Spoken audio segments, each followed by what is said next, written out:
দিনে আমরা machine learning সম্বন্ধে কোথায় কিভাবে কাজে লাগানো যায়, এআই সে সম্বন্ধে কিছু কথা বলেছিলাম। তা আজকে আমরা কিছু করে দেখার চেষ্টা করব। পরবর্তীকালে সেই যেগুলো করে দেখব সেগুলো সম্বন্ধে ডিটেলে আরো কিছু কি করে করছি, কিভাবে করছি, সেগুলো একটু ভাববার চেষ্টা করব। হুম, সেটা আমাদের প্ল্যান রইল। তো যদি তোমরা কিছু মানে শুনতে না পাও বা কিছু অসুবিধা হয় আমাকে লিখে জানাতে পারো। যদি বলতে অসুবিধা হয়, আমি কিন্তু তোমাদের কারো কোনো কথা শুনতে পাচ্ছি না, সেটা ঠিক আছে, অসুবিধা নেই। আমি নিজেই তাহলে আমি শুরু করছি। তাহলে আমি আজকে যেমন বললাম, আমরা কিছু প্রোগ্রাম আজকে করে দেখার চেষ্টা করব। হুম, যেমন ধরো, পাইথন প্রোগ্রাম ইউজ করে কি করে প্লট করা যায়, সেটা কেমন দেখতে হয়। আর কিছু একটা মেশিন লার্নিং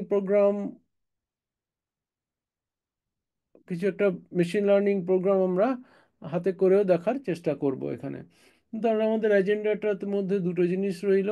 একটা হচ্ছে দুটো পাইথন প্রোগ্রাম দেখা, কি করে প্লট করা যায়। আর কয়েকটা জিনিস, একটা মেশিন লার্নিং প্রোগ্রাম আমরা দেখব। হুম, তো এই প্রোগ্রামটা আমরা প্রথমে একটা ছোট্ট প্রোগ্রাম দেখি। আমরা ইন্টারনেট থেকে তো ছবি দেখতে পাই, ঠিক আছে। তো আমরা ইন্টারনেটে ছবি দেখতে পাই, যেমন ধরো এখানে একটা মিনিট, ওই উইন্ডোটা দেখো, এখানে একটা লাইটস ডট জেপিজি তোমরা যদি দেখতে চাও, এখানে এই ছবিটা ইন্টারনেট থেকে আমরা দেখতে পাচ্ছি এই সাইট থেকে। এটা আমরা পাইথন প্রোগ্রাম ব্যবহার করেও ইচ্ছা করলে এটা দেখতে পারি। যেমন ধরো একটা জিনিস জাস্ট দেখায়, পাইথন 3 photo.py, আমরা যেটা এটা চালালাম, এটা এখান থেকে চলে এলো। এটা কি করে এলো? এটা প্রোগ্রামটা ইন্টারনেট থেকে নিয়ে এলো। তোমার যদি এই ভিউয়ারগুলো না থাকে, তাহলে তুমি এখানে যদি ইমেজের ইউআরএলটা দিয়ে দাও, আর এভাবে যদি রিকোয়েস্ট করো, রিকোয়েস্ট বলে পাইথনে একটা প্যাকেজ আছে, ওটার মাধ্যমে তুমি ইমেজটাকে এখানে ইমেজ ডট শো বললে এটা দেখতে দেখতে পাবে। এটা সম্বন্ধে বিশদে এখন কিছু বলছি না, পরে আমরা এটা দেখার চেষ্টা করব। এটা জাস্ট আমরা ভূমিকা হিসেবে শুরু করছি কয়েকটা বিষয়। আমরা ভবিষ্যতে এগুলো দেখার চেষ্টা করব বিশদে, ডিটেলে। দ্বিতীয় প্রোগ্রাম তোমাদের যেটা দেখাতে চাইছিলাম, সেটা ধরো এখানে ধরো কতগুলো প্লট করছি আমরা। হ্যাঁ, তোমাদের বিভিন্ন বয়সের ছেলেরা পড়াশোনা করছে। তো বিভিন্ন, সেটা যদি একটা চার্টে প্লট করে দেখতে চাই যে কোন বয়সের কতজন আছে, একটা যদি আমরা চার্টে দেখতে চাই, সেটা কেমন করে দেখা যাবে একটু দেখানোর চেষ্টা করছি। এখান থেকে দেখা যাচ্ছে এই এজের মধ্যে এতজন আছে।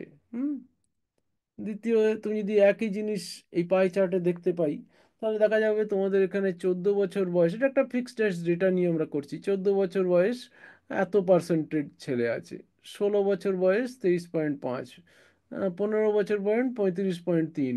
এরকমভাবে আমরা বিভিন্নভাবে চার্টে রিপ্রেজেন্ট করতে পারি। এটা হচ্ছে তোমার পাই চার্ট। এরকম আরও, এটা ফ্রিকোয়েন্সি আলাদাভাবে দেখা যায়।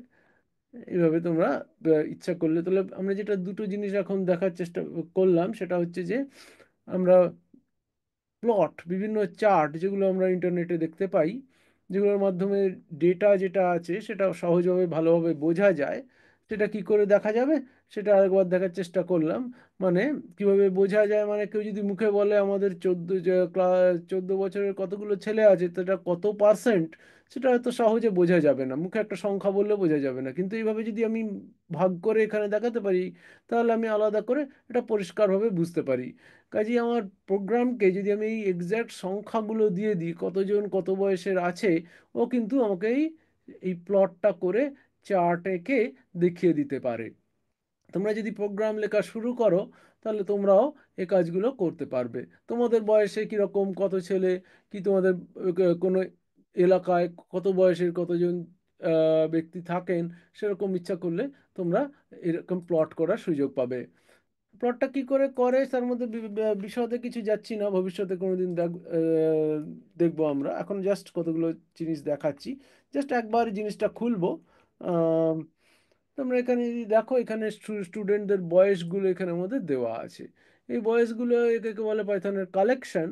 এটা একটা লিস্ট।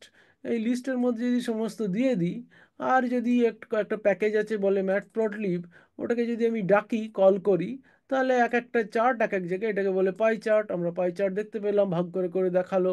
এটাকে বলে histogram, bar chart, line plot. আমরা সবগুলো আলোচনা করিনি, আমরা জাস্ট পাই চার্টটা এখানে বিশেষ করে দেখলাম। তো এগুলো আমরা ইচ্ছা করলে এগুলো প্লট করতে পারি, এটা খুব কঠিন কিছু নয়। আর এই কোড যে প্রোগ্রামগুলো, এগুলো তুমি চ্যাট জিপিটি কে থেকেও পেতে পারো, ইন্টারনেট থেকেও পেতে পারো। আর তোমরা যদি আমার থেকে নিতে চাও, এগুলো আমি আমি ওখান থেকেই নিয়ে এসেছি। যদি চাও তাহলে আমরা সেখান থেকে তোমরা নিয়ে নিতে পারো। আর একটা জিনিস এখন দেখতে চাই, যেটা হচ্ছে যাকে মেশিন লার্নিং বলে। সেটা হচ্ছে, সে সম্বন্ধে এখন আমরা থিওরির কথা বলছি না, আমরা জাস্ট একটা কিছু করে দেখতে চাই। হ্যাঁ, হাতে করে দেখতে চাই, পরে আমরা থিওরি একইভাবে থিওরির কথা ভাববো। সেটা হচ্ছে, ধরো তোমার কিছু ক্যারেক্টার তুমি হাতে করে লিখছো, ঠিক আছে?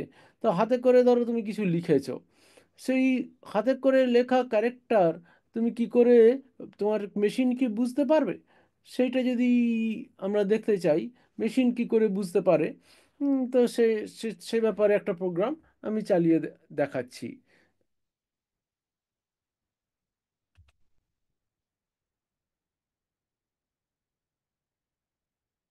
এটা একটা প্রোগ্রাম যেটা একটা ইন্টারনেট থেকে কতগুলো ক্যারেক্টার, হাতের লেখা ক্যারেক্টার ABCD ইন্টারনেট থেকে ডাউনলোড করে নিয়ে এসেছে। তোমরা যেমন দেখতে পাচ্ছ 5 এরকম সমস্ত লেখা টেখা আছে, সংখ্যাগুলো মূলত এখানে লেখা আছে। হ্যাঁ, এই সংখ্যাগুলো কম্পিউটার ইচ্ছা করলে পাইথন প্রোগ্রাম লিখে আমরা রেকগনাইজ করতে পারি। মানে কম্পিউটার এখানে বলে দেবে যে এটা 5, এটা 0, এটা 4, ইত্যাদি ইত্যাদি। হুম, কম্পিউটার প্রোগ্রাম ইচ্ছা করলে, আমাদের এআই ইচ্ছে করলে সেটা রেকগনাইজ মানে এটা চিহ্নিত করতে পারে। যদি আমি হাতে করে তুমি একটা 4 কোথাও লিখে দাও, কি 3 লিখে দাও, তাহলে কম্পিউটার MLP মাল্টিলেয়ার পারসেপ্ট্রন পদ্ধতিটাই ব্যবহার করে আমরা এই এই সংখ্যাগুলোকে রেকগনাইজ মানে এই সংখ্যাগুলোকে আমরা বুঝে নিতে পারি, এখানে 3 লেখা আছে, এখানে 4 লেখা আছে, ইত্যাদি। এখানে এটা করতে গেলে ট্রেনিং করতে হয়। সেই ট্রেনিং এই প্রোগ্রামটার মধ্যে করা আছে, আমরা পরে দেখব। এটা সেই ট্রেনিংটা হচ্ছে, এবং ট্রেনিংয়ের মধ্যে এটা আমাদের ট্রেনিং হচ্ছে, ট্রেনিংয়ের শেষে আমরা মেজার করব যে এই অ্যাকিউরেসিতে ওরা এটা রেকগনাইজ করতে পারছে। হুম, তো এই আমার ইচ্ছা ছিল আমি কতগুলো প্রোগ্রাম তোমাদের করে দেখাবো, আজকে সেগুলো কয়েকটা করে দেখালাম। এবার যদি তোমাদের থেকে আমি শুনতে পেতাম ভালো হতো। কেউ কি কিছু বলবে? মানে কারো কিছু যদি বক্তব্য থাকে প্রোগ্রামগুলো সম্পর্কে, আমি তোমাদের সে প্রশ্নের উত্তর দিতে পারি। আর যদি কিছু বক্তব্য না থাকে, তাহলে আমি আমি নিজে কিছু কথা তোমাদের বলতে চাই। তোমাদের কারো কি কিছু বক্তব্য আছে?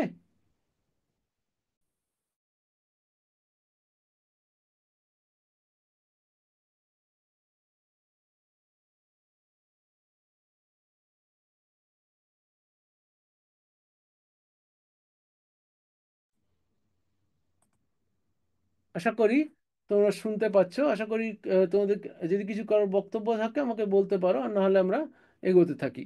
আমরা যেগুলো সম্বন্ধে কিছু আলোচনা করলাম, সেই কোড, সেই প্রোগ্রাম যদি তুমি এখান থেকে চাও, তুমি এইখান থেকে প্রোগ্রামটা পেতে পারো। এটা হচ্ছে তোমাদের যে হ্যান্ড রিটেন ক্যারেক্টার, হাতের লেখা যে ক্যারেক্টারগুলো, সেগুলো চিহ্নিত করার জন্য এখান থেকে আমি প্রোগ্রামটা নিয়েছিলাম।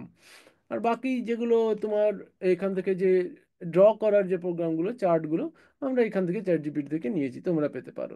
আচ্ছা, আমি এই ব্যাপারে কিছু এখন কথা বলার একটু চেষ্টা করি।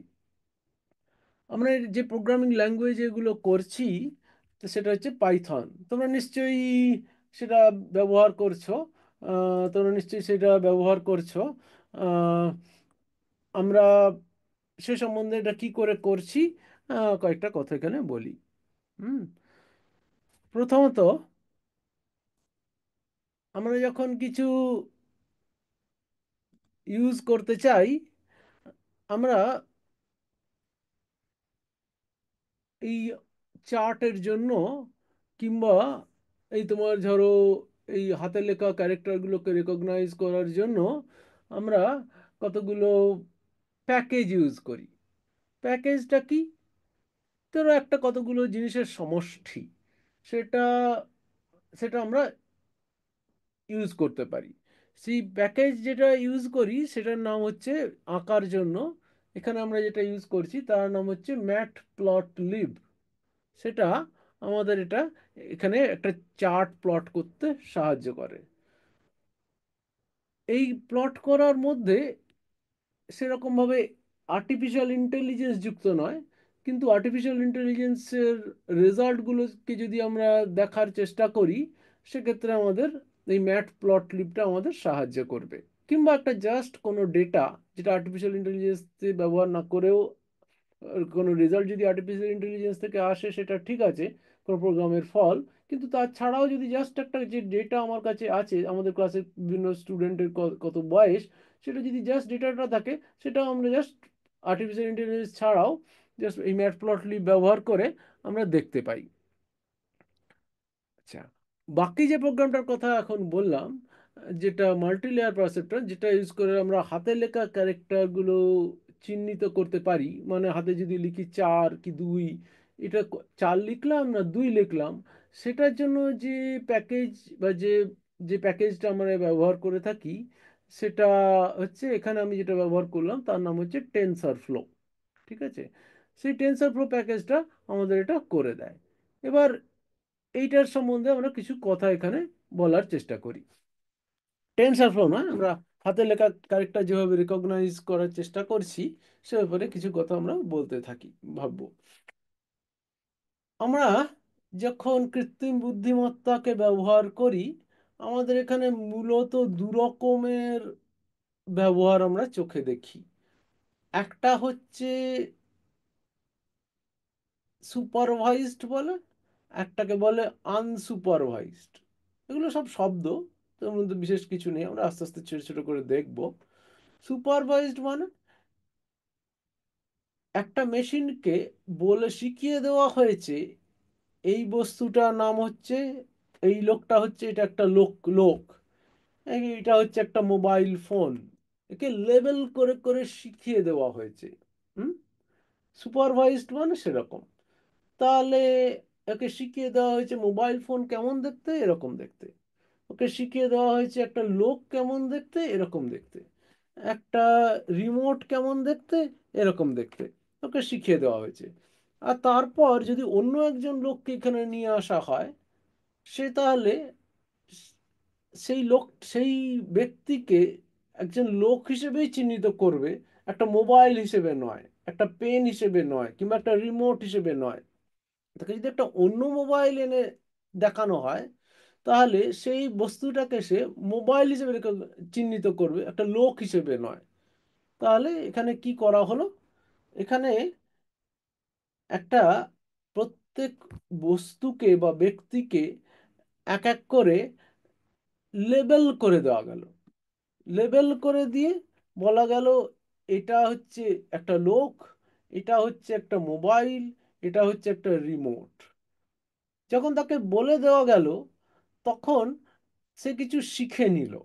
সে আছে যে আমরা কি করে ছোটবেলা থেকে শিখি, আমরা ছোটবেলা থেকে দেখি, দেখে দেখে কিছু সামাও কোনোভাবে আমরা বুঝতে পারি যে এই রকম দেখতে হলে এটা একটা লোকই হয়, এটা মোবাইল নয়। হ্যাঁ, এরকম দেখতে হলে এটা, তাকে মোবাইল বলে। আমার মা বাবারা বা আমাদের বাড়ির যারা আত্মীয় পরিজন থাকেন, তারা আমাদের কম বয়স থেকে সব এক একজন করে দেখি, এক একটা করে বিষয়, এক একটা বস্তু ব্যক্তি দেখিয়ে দেন। আচ্ছা, এই জিনিসটা, হ্যাঁ এটা এরকম দেখতে, এই জিনিসটা হচ্ছে, একে এইটা বলে। কম্পিউটারকেও একইভাবে সুপারভাইজড লার্নিং, এটা হচ্ছে সুপারভাইজ মানে হচ্ছে কারো তত্ত্বাবধানে শেখা। আচ্ছা, এখানেও আমাদের, আমরা ছোটবেলা থেকে আমাদের গুরুজনদের তত্ত্বাবধানে আমরা জিনিসটা শিখে থাকি। এখানেও কৃত্রিম মেধার ব্যাপারেও এই সুপারভাইজড লার্নিং, মানে তত্ত্বাবধানের মাধ্যমে যা শেখানো হয়, সেখানেও কিন্তু আমাদের একটা ট্রেনিং দিতে হয়। হ্যাঁ, আমাদের একটা ট্রেনিং দিতে হয়, যে যেভাবে শেখানো হয় তাকে বলে একটা ট্রেনিং। সেই ট্রেনিংয়ের মাধ্যমে আমরা এই বিভিন্ন বস্তুকে এবং তাদের একটা লেবেল বার করি। এই লোকটা, এর গায়ে একটা লেবেল দেওয়া হলো, এই ছবিটা দেওয়া হলো, আর একটা লেবেল দেওয়া হলো একজন ব্যক্তি। এই ছবিটা দেওয়া হলো আর তার একটা লেবেল দেওয়া হলো, এটা একটা ফোন। এই ছবিটা নেওয়া হলো, তার আগে একটা লেবেল দেওয়া হলো, এটা হচ্ছে রিসি রিমোট। এই 3 রকম আর অনেক রকমের লেবেল দিয়ে আমরা মেশিনের মধ্যে সেই ডেটাগুলোকে দিয়ে থাকি। এবং তার ফলে মেশিন এটা বুঝে নেয় আস্তে আস্তে বিভিন্ন লেয়ারের মাধ্যমে এটা মেশিন বুঝে নেয় কোনটা লোক, কোনটা কোনটা একটা মোবাইল, কোনটা একটা এরকম এসি রিমোট। একটু যদি স্পেসিফিক্যালি বিশেষভাবে কয়েকটা জিনিস দেখি, সেটা হচ্ছে আমরা যদি হাতে 1 2 3 4 এরকম লিখি, একইভাবে ওই লেখাগুলোর আমি যদি একটা লেবেল দিয়ে দিই, যেমন এইখানে লেবেল দিলাম, মানে চিহ্নিত করলাম কোনটা লোক, কোনটা মোবাইল, কোনটা এসি রিমোট, ওই লেখাগুলোকেও যদি আমি হাতে টেনে 1 লিখি এবং চিহ্নিত করে দিই যেটা 1, তাহলে কম্পিউটার যে বোঝে সেটা সেই 1। তাহলে যদি আমি হাতে করে 2 লিখি এবং তাকে চিহ্নিত করে দিই এটা হচ্ছে কম্পিউটারের যা যেভাবে বোঝে, সেই কম্পিউটার 2 বলতে যা বোঝে এটা হচ্ছে সেইটা। তাহলে এক্ষেত্রে আমরা সেই কাজটাই করলাম, সেই তত্ত্বাবধানের মাধ্যমে শিখলাম, সুপারভাইজড লার্নিং ব্যবহার করলাম। কি করে করতে হয় সেটা আমরা আস্তে আস্তে শিখবো, এখন বলছি না। আমি কয়েকটা ভূমিকা হিসেবে এই বিষয়গুলো রাখছি। আমরা যেটা করতে পারি, প্রত্যেকটা হাতের লেখা ক্যারেক্টারকে, যেমন মানুষ, মোবাইল, এসি রিমোট বললাম, প্রত্যেকটা ক্যারেক্টারের গায়ে গায়ে আমরা চিহ্নিত করে দিলাম। 1 হচ্ছে কম্পিউটারের বোঝা 1, 2 যে সংখ্যাটা লিখলাম, হাতে আমি লিখছি, অন্য একজন আর একটু অন্যভাবে বাঁকিয়ে লিখবেন বা সোজা করে লিখবেন, আর একজন কেউ 3টাকে একটু বেঁকিয়ে বাঁকিয়ে বা সোজা করে লিখবেন। ওই যে স্যাম্পল, ওই যে একটা স্যাম্পল 1, স্যাম্পল 2, স্যাম্পল 3, ওর গায়ে আমরা লেবেল করে দিলাম, কম্পিউটার বোঝে যে এটা ডিজিটাল 1, এটা ডিজিটাল 2, ডিজিটাল 3। এইভাবে যদি জিনিসগুলো কম্পিউটারকে দিয়ে দেওয়া যায় এবং কম্পিউটারকে যদি এই লেবেলের মাধ্যমে যদি ট্রেন করা যায়, তাহলে কম্পিউটার কিন্তু হাতে লেখা ক্যারেক্টারগুলোকেও, সংখ্যাগুলোকেও চিহ্নিত করতে পারবে। আমরা যে প্রোগ্রামটা এখন দেখলাম সেটা হচ্ছে সেই কাজটাই করছে। হুম, আমরা সেই কাজটাই আমরা করতে দেখলাম। আচ্ছা, একটু ভিতরে দেখা যাক এটা কেমন করে কম্পিউটার করতে পারে, আমরা কেমন করে করি। হ্যাঁ, তারপর আমরা ভেবে দেখবো, আস্তে আস্তে আমরা ধাপে ধাপে দেখতে পাবো কম্পিউটার কেমন করে করে, সেটা আমরা ধাপে ধাপে দেখার চেষ্টা করব।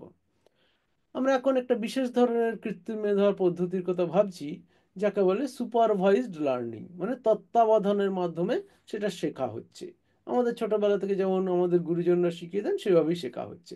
এটা কি করে শিখি, একটু একটু আস্তে আস্তে দেখা যাক। আচ্ছা, যদি এই লোকের ছবিটা দেখা যাচ্ছে, এখান থেকে আমি বুঝতে পারছি এটা একজন ব্যক্তি, এটা একটা মুখ, হ্যাঁ এটা একটা মুখ, এটা একজন ব্যক্তি।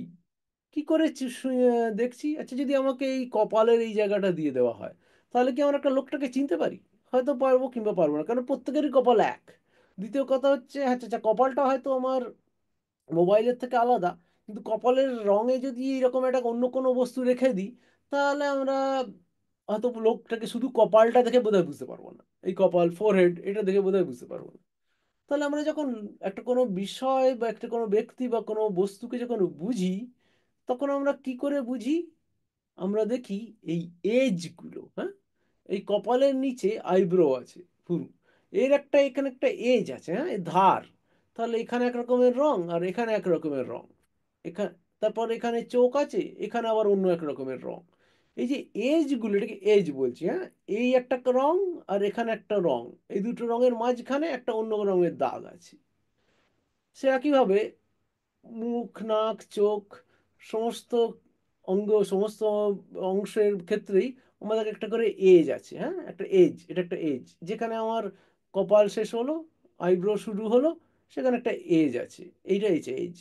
এই চোখটা শুরু হলো, চোখের পাতা যেখান থেকে শুরু হলো, এখানে একটা এজ আছে। কম্পিউটার বা আমরা নিজেরাও যখন দেখি, ওই আগে প্রথম কথায় প্রথমত ওই এজগুলোকে আগে আমরা চিহ্নিত করি। হুম, কম্পিউটার যেটা যখন করে, আমরা যেভাবে করি সেটা অন্য হতে পারে, আমরা কম্পিউটার যেভাবে করে সেটা হচ্ছে এই এজগুলোকে আমরা আগে চিহ্নিত করি। হুম, তাহলে আমরা প্রথমে কি পেলাম? এই এজ, এজ মানে একটা এরকম একটা রং ছিল, আর এখানে রংটা বদলে গেল, মাঝের যে দাগটা। প্রথম প্রথম আমরা যখন এই এজগুলোকে খুঁজে বার করি, যেটা আমরা এজ বলছি, তারপর থেকে আমরা এজগুলোকে আর একটু বিশদভাবে দেখি। মানে কম্পিউটার এজগুলোকে আর একটু বিশদভাবে দেখে, কম্পিউটার বলতে কম্পিউটার প্রোগ্রাম কেমন করে দেখে।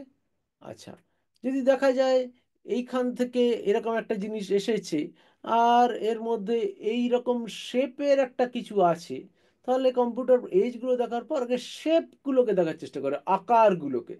যখন আমরা এরকম একটা জিনিস পেলাম, এরকম একটা জিনিস পেলাম, তাহলে এই আকারগুলো বোঝার চেষ্টা করে। আচ্ছা, এইটাকে কি নাক বলবো? না না না, এটা একটা অন্য ধরনের জিনিস যাকে চোখ বলে। হ্যাঁ, প্রথমে চোখটা পাওয়া গেল। তারপর এখানে এই জায়গাটা একটা আকার আছে। হ্যাঁ, এই আকারটা হচ্ছে নাক। আচ্ছা, এই আকারটা পাওয়ার চেষ্টা করলো। তারপরে চোখ আর নাকের মধ্যে এই অংশটা হলে এটা এক রকমের আকার হলো। তাহলে প্রথমে আমরা এজগুলোকে পাওয়ার চেষ্টা করি, যেখানে এক রকমের রং, অন্য রকমের রং, মাঝের জায়গাটা। তারপরে এই এজগুলোর মধ্যে থেকে বিভিন্ন আকার নেওয়ার চেষ্টা করি, কম্পিউটার প্রোগ্রাম সেটাই করার চেষ্টা করে। এবার এই কয়েকটা আকার মিলে একটা চেনা, একটা বৃহত্তর আকারের কথা ভাবতে পারি। মানে এই চোখ আর নাক মিলে একটা এরিয়া তৈরি হলো। হুম? এইভাবে আস্তে আস্তে আস্তে আস্তে আস্তে হায়ারার্কিক্যালি, প্রথমে এজ, তারপরে বিভিন্ন আকার, তারপরে একটা সমষ্টিগত আকার, এইভাবে আস্তে আস্তে কম্পিউটার একটা কমপ্লেক্স জিনিসকে চিহ্নিত করতে পারে। হ্যাঁ, আমরা যদি দেখি ভবিষ্যতে এইরকমই আমাদের যে প্রোগ্রামগুলো আছে, কতগুলো আমি নাম বলছি, কনভলিউশনাল নিউরাল নেটওয়ার্ক বা মাল্টিলেয়ার পারসেপট্রন, এইভাবে এই সমস্ত পদ্ধতিগুলো এইভাবেই এক একটা করে স- বস্তু, ছোট ছোট বস্তু থেকে বৃহত্তর বস্তু বা ব্যক্তি আমাদের চিহ্নিত করতে সাহায্য করবে। হুম, তো আমি এখন দুটো নাম বললাম যে পদ্ধতিগুলো। একটা নাম হচ্ছে মাল্টিলেয়ার পারসেপট্রন, আর একটা দ্বিতীয় যে পদ্ধতি যেটা বললাম তার নাম হচ্ছে কনভলিউশনাল নিউরাল নেটওয়ার্ক, সিএনএন। এখন যদি সঠিকভাবে বলতে হয়, ফেস রেকগনিশন করার অন্যান্য নানা রকম পদ্ধতি আছে। মুখটাকে, আমি জাস্ট একটা মুখটাকে উদাহরণ হিসেবে ধরে এই দুটো একটা সাধারণভাবে একটা পদ্ধতির কথা বললাম। জাস্ট নামের কথা যদি ভাবি, মধ্যে ফিশার বা আইগেন ফিশার এই সমস্ত অ্যালগরিদমগুলো আছে, যার মধ্যে আমরা যাব না এখন। আমরা জাস্ট একটা ওভার, একটা বিষয়, একটা বাইরে থেকে একটা সাধারণভাবে একটা সামগ্রিক একটা ধারণা করার চেষ্টা করলাম। চোখ বা মুখ কিভাবে এটা দেখতে পারে, তার থেকে আমরা একটা দুটো জিনিস বুঝলাম। সেটা হচ্ছে, আমরা কিন্তু কম্পিউটার কিন্তু, যে প্রোগ্রামটা আছে এটা কিন্তু এক ধাপে সবটা বুঝে নেয় না, ধাপে ধাপে বুঝে। এই জন্য হায়ারার্কিক্যালি রেকগনাইজ করার কথা বলছে। প্রথমে যেমন বললাম এজ, তারপরে বললাম প্রত্যেকটা পৃথক পৃথক অঙ্গের আকার, চোখ, তারপরে বললাম আচ্ছা চোখ আর এটাকে মিলিয়ে একটা মুখের কাছাকাছি খানিকটা হলো, তারপরে এইটার লিপস, এটাকে নিয়ে আর একটা সামগ্রিকভাবে মুখ হলো। এইভাবে গোটা বডিটা হলো।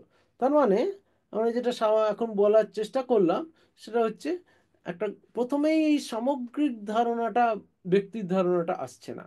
প্রথমে ছোট ছোট এরিয়ার ধারণা আসছে, তারপরে তার থেকে নেক্সট লেভেল, পরের ধাপের আকারটা আসছে, এজ, তার থেকে প্রত্যেকটা অঙ্গ, তারপরে মুখ, তারপরে শরীর, এইভাবে। হ্যাঁ, এই হায়ারার্কিক্যালি আমরা বিভিন্নভাবে এই পদ্ধতিতে আমরা বোঝার চেষ্টা করি।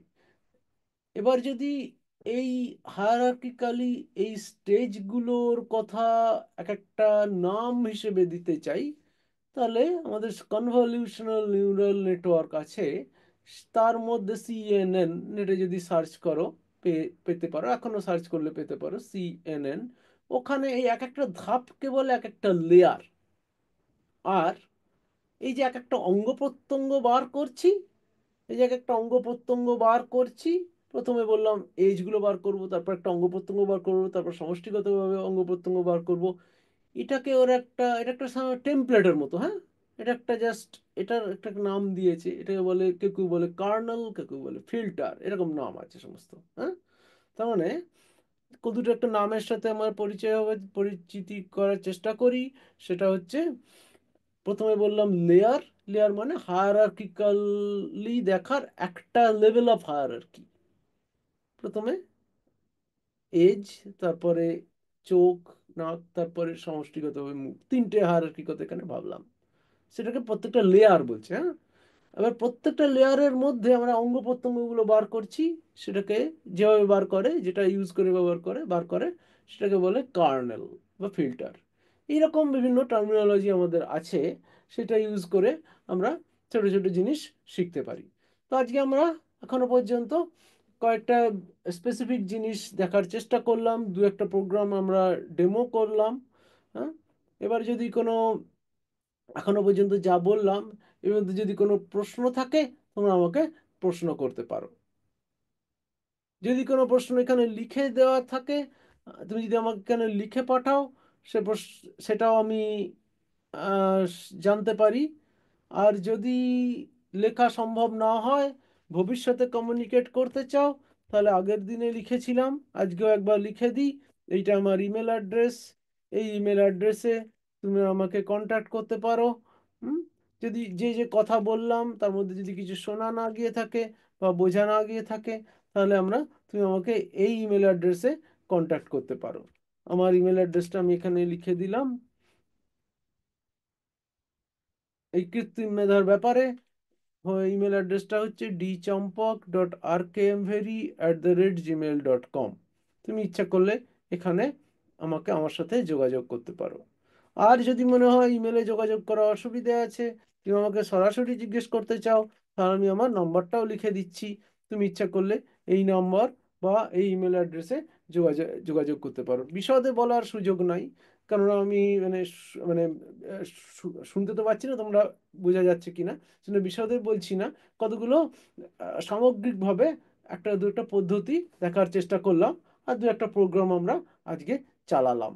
হুম, যদি ভালো লাগে, তোমরা ইচ্ছা করলে অন্য কিছু বিষয় যদি জানতে চাও, এই ইমেল অ্যাড্রেস বা এই ফোনে মেসেজ করে বা কল করে আমাকে জানাতে পারো। তাহলে সেই বিষয়গুলো আমরা সামগ্রিকভাবে আর একটু বিশদে দেখার চেষ্টা করব বা আলোচনা করার ভবিষ্যতে চেষ্টা করব। একটু সামারাইজ করে ফেলি, একটু সংক্ষেপে বলার চেষ্টা করি।